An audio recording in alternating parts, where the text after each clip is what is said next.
Well, the Helena train explosion of 25 years ago brought life in much of the capital city to a standstill. MTN's Tim McGonigal spoke to one Helena man whose brushes with death that day were more than he bargained for.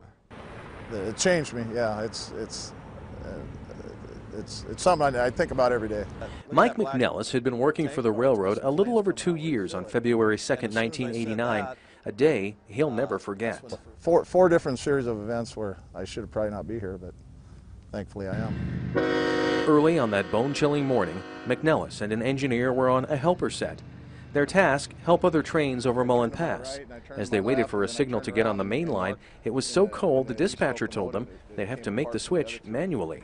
I got off the train, and as I started to walk towards the switch, I just stepped in the middle of the track, and that's when the train hit us from behind. According to the NTSB report, the runaway train was the result of brakes not being properly secured while parked on a mountain grade near Austin. McNellis' instincts kicked in, and he ran for his life. I jumped off the track and ran this way to the left over here, and he just missed hitting me with that locomotive, and I just kind of kept running, and the cars were derailing over to our right over in this whole parking lot here. If I would have stopped running, they probably would have squished me.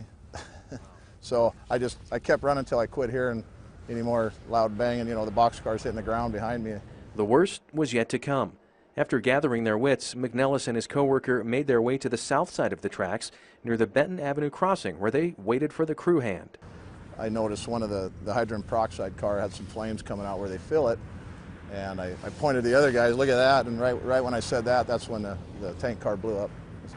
It threw me back in the middle of Benton Avenue about 15 feet in the air, and then I got up and the second explosion went, and it threw me the rest of the way over to the other side of Benton in the ditch. And I just curled up in the ditch and could hear the chunks of the peroxide tank car falling all around me, hitting the ground, just hoping nothing would hit me. Lucky to be alive, McNellis was taken to the hospital, treated for burns to his eyes and throat from sulfuric acid. Over the years, he says one of the toughest parts of the disaster has been the misinformation about what really happened. I've read so many different accounts that you know, we were rolling 8 miles an hour. We tried to slow the train down. We knew it was coming. We didn't know it was coming.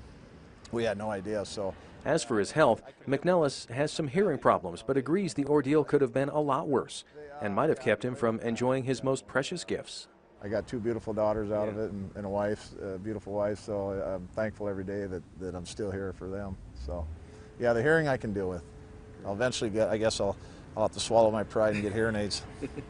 In Helena on special assignment, Tim McGonigal, MTN News.